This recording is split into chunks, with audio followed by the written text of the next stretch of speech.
Assalamualaikum warahmatullahi wabarakatuh. Hai kawan-kawan semuanya, kembali lagi di YouTube channel Irfan Aceh.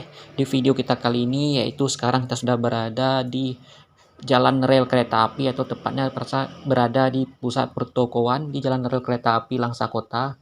Di sini kita akan melihat bagaimana suasana yang berada di jalan rel kereta api Kota Langsa, atau lebih tepatnya berada di pusat pertokoan Kota Langsa, jalan rel. Jika penasaran, tonton video.